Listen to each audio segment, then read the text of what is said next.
बहू का तकिया कलाम। सिद्धि की एक आदत थी। उसे इंग्लिश के शब्दों को अपनी हर बात के बीच में बोलने का बड़ा शौक था, खास तौर से स्टॉप। स्टॉप मम्मी जी, ये क्या कर रही हैं? बिल्कुल स्टॉप हो जाइए। कितनी बार कहा है कि किचन में कुछ भी सामान इधर उधर करने से पहले पूछ लीजिए। अरे क्या स्टॉप स्टॉप करती रहती है। तेरा बस चले तो पूरी दुनिया स्टॉप करा दे। और हाँ, सामान इधर उधर नहीं, मैं बस ये देख रही थी कि चीनी कहाँ है। चाय पीने की तलब थी। स्टॉप मम्मी जी, अब ये मत बोलिए कि आपको ये भी नहीं पता कि किचन में चीनी कहाँ होती है। सास को सिद्धि की बात बिना सर पैर की लगती है। वो उससे बहस नहीं करना चाहती, सो वहां से निकल जाती है। सिद्धि कमरे में।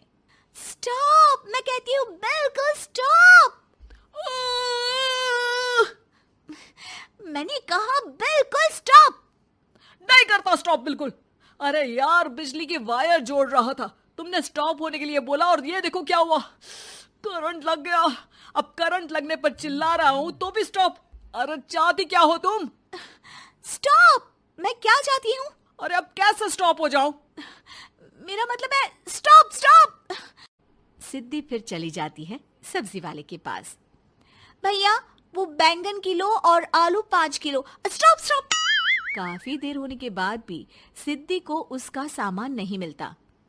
क्या है भैया, कब से बोल रही हूँ, आलू 5 किलो, बैंगन 2 किलो, फिर दे क्यों नहीं दे रहे हो? भैया स्टॉप।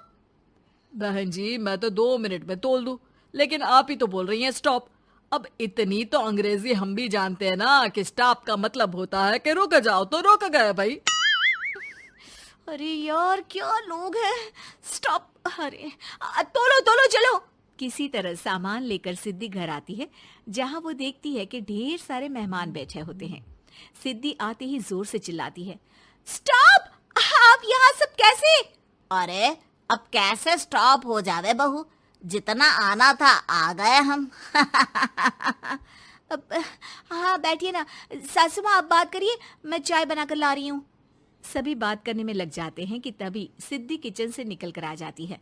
Stop stop. अरे क्या खाएंगे आप लोग? पकौड़ी बना दूं या चीला, या फिर इडली बना दूं? अरे जो मर्जी बना दो, बस ले आओ जल्दी से बहू, इन लोगों को निकलना है, कोई जरूरी बात करने आए हैं। अच्छा अच्छा, स्टॉप। सिद्धि स्टॉप वाला अपना तकिया कलाम बोलकर निकल जाती है, लेकिन थोड़ी देर बाद जब वो कमरे में चाय नाश्ते के साथ आती है तो जरूरी बात हो गई आप लोगों की, या मेरे डर से शांत हो गए कि चुप हो जाओ चुप हो जाओ, सिद्धि आ गई है। बोलिए ना। बस जैसे ही सिद्धि ने कहा बोलिए ना, घर में चकर पकर की आवाज गूंजने लगती है।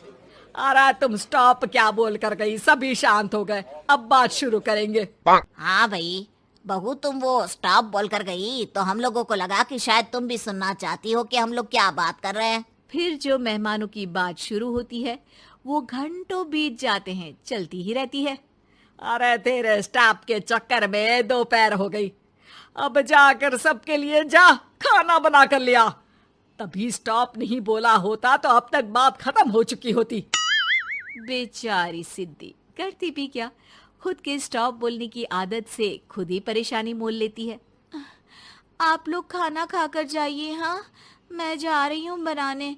मम्मी जी, लेकिन स्टॉप, मैं ना खाना बनाकर लाती हूँ। सिद्धि सबको खाना खिलाकर विदा करती है। पूरी तरह से थक चुकी सिद्धि शाम को पार्क में वॉक करने जाती है। स्टॉप यार, आज तो मैंने बहुत खा लिया, पेट लग रहा है कि फट ही जाएगा। सहेली एक जगह खड़ी होकर सिद्धि की बातें सुनती है। सिद्धि उसे दिन भर की सारी बातें कहती हैं। स्टॉप यार स्टॉप, चल मैं घर जा रही हूँ। सोचा था थोड़ा वॉक कर लूंगी, पेट हल्का हो जाएगा। सारा दिन काम कर करके थक भी गई थी, लेकिन यार तेरे कारण बस खड़ी ही रह गई। वैसे तो पार्क करने क्या आई थी? और यार बड़ी अजीब लड़की है, मैंने कितनी बार बोला कि मैं वॉक पर आई थी, लेकिन तू स्टॉप स्टॉप बोलकर रोक लेती थी मुझे। यार प्लीज अब तू जा, मैं वॉक करके ही घर जाऊंगी। ओ यार, वो स्टॉप तो मेरा तकिया कलाम है। घर के सभी लोग सिद्धि के स्टॉप से परेशान थे। वे कभी उसके बोलने पर स्टॉप हो जाते तो मुसीबत आ जाती, कभी नहीं होते तो भी मुसीबत आ जाती। अरे मैं तो इस बहू के तकिया कलाम से परेशान हो गई हूँ। अरे कोई तो उसकी ये आदत हटाए। देखो माँ, ये जो आदत होती है ना, जब तक खुद की जान पर न बन जाए आदत छूटती नहीं। अरे उसकी जान पर बनाए उससे हमें क्या, हम लोगों के लिए तो ये परेशानी का कारण बनती ही जा रही है। उधर सिद्धि खुद सोचती है, अरे यार, पहले बाजार से देर, फिर दिन का सारा खाना, और फिर पार्क में मैं टहल भी नहीं पाई। क्या करूं? इस तकिया कलाम के कारण मैं खुद ही परेशानी झेल लेती हूँ। एक काम करती हूँ, आज से सोच समझकर बोला करूंगी। बहू स्कूटी उठाती है और निकल जाती है, लेकिन जैसे ही वो बीच चौक पर पहुंचती है, स्कूटी फिसल जाती है और वो नीचे गिर जाती है। हाय रे, कोई तो बचाओ, किसने टक्कर मार दी मुझे? कितना दर्द हो रहा है, कोई तो डॉक्टर के पास लेकर चलो। स्टॉप! बस जैसे ही बहू स्टॉप बोलती है, सारे वहीं रुक जाते हैं। बड़ी घमंडी औरत है, एक तो हम बचा रहे हैं, ऊपर से देखो स्टॉप बोल रही है। स्टॉप! कोई नहीं है क्या इस पूरे शहर में?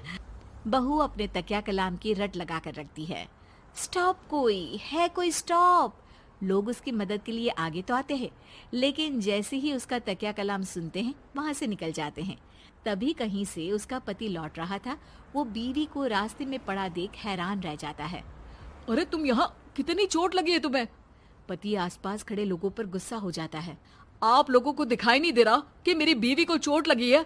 कोई भी नहीं है जो उसे उठाकर बिठा सके? अरे भाई साहब, कोई क्या मदद करे इस महिला की। और इतनी घमंडी है, जब भी न उठाने की कोशिश करो स्टॉप स्टॉप बोल देती है। स्टॉप! ये क्या बोल रहे हैं आप लोग? मैं पिछले आधे घंटे से दर्द सह रही हूँ। स्टॉप! पति समझ जाता है कि मामला क्या है। वो सर पर हाथ रख लेता है, लेकिन जल्दी ही बीवी को डॉक्टर के पास ले जाता है। ओह, इन्हें तो बहुत ज्यादा चोट लगी है। आप लोगों ने इन्हें लाने में कुछ ज्यादा ही देर कर दी है। रुकिए, मैं चेक करता हूँ। डॉक्टर जैसे ही बहू के पास पहुँचता है। हाँ तो मैम, कहाँ चोट लगी है आपको? यहाँ? स्टॉप! डॉक्टर देखते देखते अचानक रुक जाता है। अब भी स्टॉप? अरे नहीं नहीं डॉक्टर साहब, अब तो सपने में भी स्टॉप नहीं बोलूंगी।